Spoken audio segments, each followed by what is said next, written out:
Hello everyone, welcome back to our channel Anu Telugu diaries. Almost చాలా days gap తర్వాత, I think two two and half weeks gap తర్వాత మళ్ళా ఒక వ్లాగ్తో మీ ముందుకు వచ్చానమాట. చాలా ట్రై చేశాను డైలీ పోస్ట్ చేయాలని, but due to unavoidable reasons చేయలేకపోయాను అనమాట. బట్ ఈ రోజు నుంచి డైలీ అయితే పోస్ట్ చేయాలి అని స్ట్రాంగ్‌గా డిసైడ్ అయ్యాను. చూడాలి ఎంతవరకు అవుతుందో ఏమో. అఫ్‌కోర్స్ ఎవ్రీ వీడియోలో డైలీ పోస్ట్ చేస్తాను అనే చెప్తున్నాను గానీ, I don't know why. But ఇవాళైతే మాత్రం ఫుల్ ప్లెడ్జ్డ్‌గా వ్లాగ్ అయితే తీశాననమాట. మార్నింగ్ 5:00కే స్టార్ట్ చేశాను యాజ్ యూజువల్‌గా. సో 5:00కే లేచి ఫ్రెష్ అయ్యి బయట ఇల్లు, గుమ్మాలు అన్నీ శుభ్రం చేసేసుకొని వచ్చేసరికి 5:30 అయిందనమాట. ఇంకా 5:30కి కొద్దిగా పాలు ఉంటే అవి వేడి చేసేసి నా కోసం నేను డిటాక్స్ వాటర్ అయితే ప్రిపేర్ చేసుకున్నాను. ఎందుకో తెలీదు, మౌత్ అల్సర్స్ అంటాం కదా, అలా వచ్చిందనమాట మొత్తము లోపలంతా కూడాను. అసలు కొంచెం కూడా కారం ఏమీ తినలేకపోతున్నాను. స్పైసీ అని కాదు, అసలు లైట్ స్పైస్ ఉన్నా కూడా తినలేకపోతున్నాననమాట. రెగ్యులర్‌గా తినేది కూడా తినలేకపోతున్నా. అంటే ఇట్లా గుచ్చుకుంటున్నట్టు ఉందనమాట. అండ్ గొంతు కూడా చాలా పట్టేసినట్టు అయిపోయింది.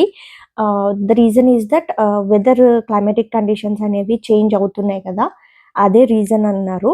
అండ్ నెక్స్ట్ ఇంకొకటేంటంటే, ఎండలైతే విపరీతంగా ఉంటున్నాయి అసలు. చాలా భయంకరమైన ఎండలనమాట.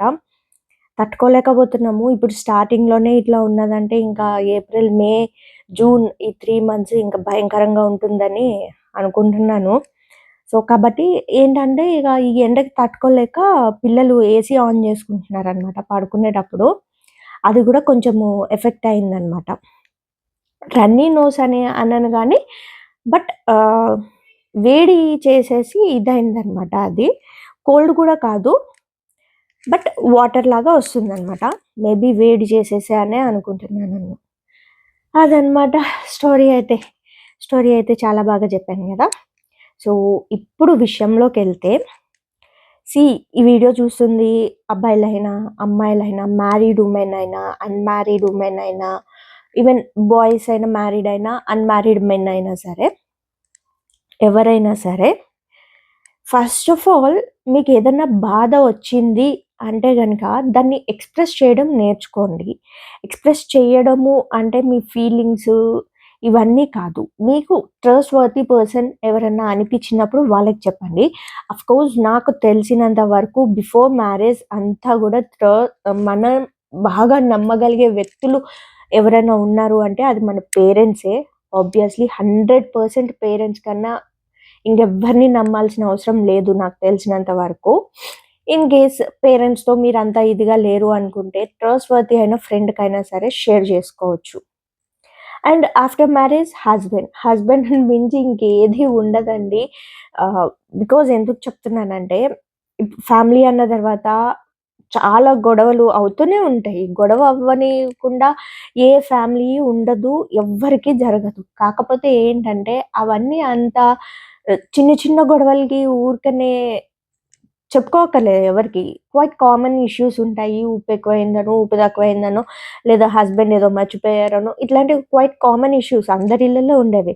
అలా కాకుండా కొన్ని కొన్ని ఆహ్, ఇదిగా ఉంటాయన్నమాట.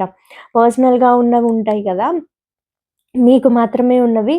అలాంటి ఇష్యూస్ పెద్దదే అవుతాయి. ఇప్పుడు చిన్నగా అనిపిస్తాయి గానీ మీకు, తర్వాత చాలా పెద్దగా అవుతాయి. దాని నుంచి వచ్చే కాన్సిక్వెన్సెస్, కాంప్లికేషన్స్ అన్నీ గూడా ఫేస్ చేయలేరు. కాబట్టి దయచేసి ఫస్ట్ ఎవరైనా సరే మీకు ఏదన్నా కాంప్లికేషన్ అవుతుంది, మీకు లైఫ్‌లో మీకు ఫ్యామిలీ పరంగా ఇబ్బంది ఫేస్ చేస్తున్నారు వైఫ్ అండ్ హస్బెండ్ అంటే, ఇమ్మీడియేట్‌గా మీ పెద్దవాళ్ళ దగ్గరికెళ్ళండి. అవి చాలా పెద్ద ప్రాబ్లమ్స్ మనకి తెలియకుండానే అవుతాయి. అలా అని జెప్పేసి మరీ చిన్న చిన్న చిల్లర గొడవలకైతే ఎళ్ళాల్సిన అవసరం లేదు వాళ్ళ దగ్గరికి. అవి కూర్చొని మీరు మాట్లాడుకుంటే సద్దుమణిగిపోతాయి. అలాంటివి కాకుండా పెద్ద పెద్దవి ఉన్నప్పుడు కంపల్సరీగా మీ పేరెంట్స్ దగ్గరికెళ్ళి షేర్ జేసుకోండి. They will suggest you. And ఇంకొక విషయం ఏంటంటే, మరీ ముఖ్యంగా ఆడపిల్ల పేరెంట్స్ మీ అమ్మాయికి పెళ్లి జేసి పంపించిన తర్వాత తను ఒక్కసారి మీకు కంప్లెయింట్ చేస్తుంది అన్నప్పుడు మీరు ఇమ్మీడియట్‌గా పేరెంట్స్ చేసే పెద్ద బ్లండర్ మిస్టేక్ ఏంటో తెలుసా?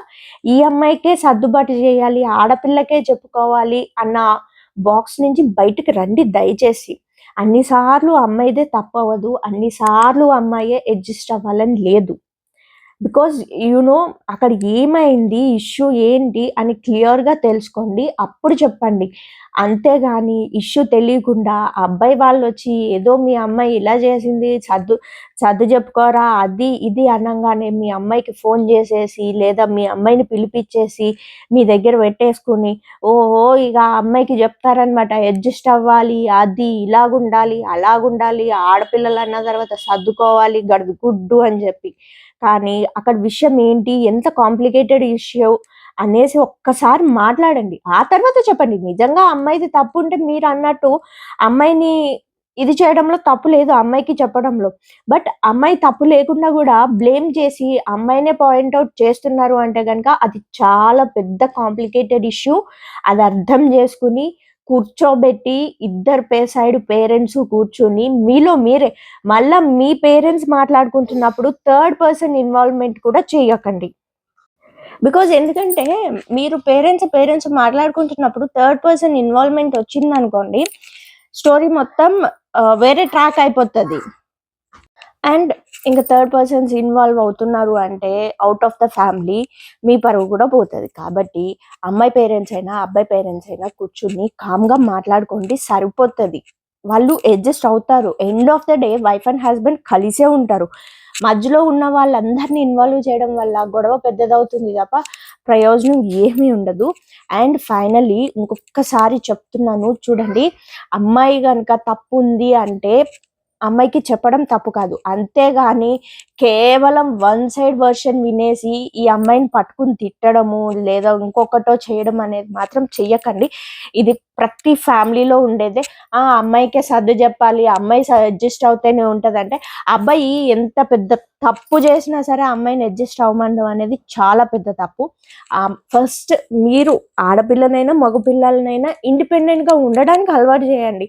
వీళ్ళ మీద డిపెండెంట్ అయ్యే బతకాలి అన్నట్టు ఏం లేదు కదా! ఇప్పుడు అందరూ చక్కగా చదువుకుంటున్నారు కాబట్టి, జాబ్స్ చేసుకుంటారు వైఫ్ అండ్ హస్బెండ్ కాబట్టి. కాబట్టి ఇద్దరూ బయటికెళ్ళి జాబ్ చేసుకునే వాళ్ళు ఉంటే గనక ఇద్దరూ వర్క్ అనేది షేర్ చేసుకోవాలి. తప్పేం లేదు. అత్తగారులు ఇంట్లో ఉండి అమ్మో! నా కొడుకుతోనే చేపిస్తుంది. ఈ ఫీలింగ్స్ అన్నీ తెచ్చుకోకండి. బికాజ్ మీకు ఆ అమ్మాయి ఎర్న్ చేసే మనీ గూడా కావాలి. అండ్ ఆ అమ్మాయి ఇంట్లో పనులు జేసుకోవాలి. బయట పనులు గూడా జేసుకోవాలంటే పిల్లల్ని జూసుకోవాలి.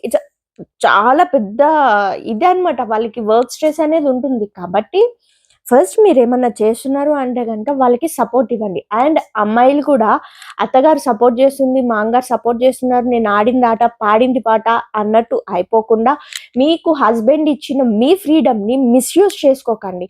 నాకింత ఫ్రీడమ్ ఇచ్చారు, నా హస్బెండ్ నన్నేం అడగడు అని ఫ్రీడమ్‌ని మిస్‌యూజ్ చేసుకుంటే గనక దాని తర్వాత వచ్చే కాన్సిక్వెన్సెస్ అండ్ కాంప్లికేషన్స్ భరించలేరనమాట. అంత భయంకరమైన కాంప్లికేషన్స్ అండ్ కాన్సిక్వెన్సెస్ ఒస్తాయి. ఏదైనా సరే మనకెంత అవసరమో అంతవరకు మాత్రమే యుటిలైజ్ చేసుకోవాలి. అది లైఫ్‌లో ఫ్రీడమ్ అయినా, మన అమౌంట్ మనీ పరంగా అయినా, లైఫ్ పరంగా అయినా సరే. సో, అదనమాట. ఇది ఎంతమందికి అర్థమవుతుందో, అర్థం కాదో అయితే నాకు తెలీదు. బికాజ్ కొన్ని కొన్ని చూసి ఎక్స్‌పీరియన్స్ చేసిన దాంతో చెప్తున్నాననమాట. సో, థాట్స్ ఇట్ అనమాట. చాలా డేస్ తర్వాత ఒక వ్లాగ్ పోస్ట్ చేశాను గానీ, చాలా చాలా ఎక్కువగా చెప్పాను అనే అనుకుంటున్నాను. అర్థమైన వాళ్ళు మాత్రం అర్థమైన వాళ్ళు మాత్రం ఇప్పటి నుంచైనా చేంజ్ అవ్వండి. ఇన్ కేస్ ఎవరికన్నా అర్థం కాకపోతే మాత్రం ఒక్కసారి మిమ్మల్ని మీరు క్వెషన్ జేసుకోండి. ఇది నేనా? కాదా? నాకిట్లా ఉందా? లేదా? అనేది. అండ్ క్వెషన్ జేసుకొని ఊరికే అల్లరి జేసుకోకుండా కామ్‌గా మీ పేరెంట్స్ తోటి, మీ హస్బెండ్ తోటి, మీ అత్తగారు, మామగారితోటి ఓపెన్‌గా డిస్కస్ చేయండి. సో, అదనమాట. మార్నింగ్ 5:00కి లేస్తే మళ్ళా 9:45 వరకు వర్క్స్ అన్నీ కంప్లీట్ చేసుకున్నా అనమాట.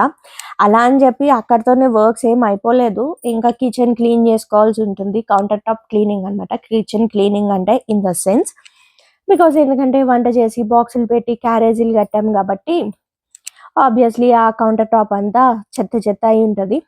సో దాన్ని క్లీన్ చేసుకుంటే సరిపోతుంది అనమాట.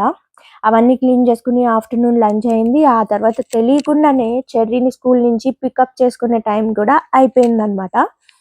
ఆల్మోస్ట్ 3:30కి స్టార్ట్ అవుతాను నేను చెర్రీని స్కూల్ నుంచి పిక్ చేసుకోవడానికి. అప్పటికే ఎండ ఎంత భయంకరంగా ఉందంటే ఆ టైంలో చాలా అనమాట.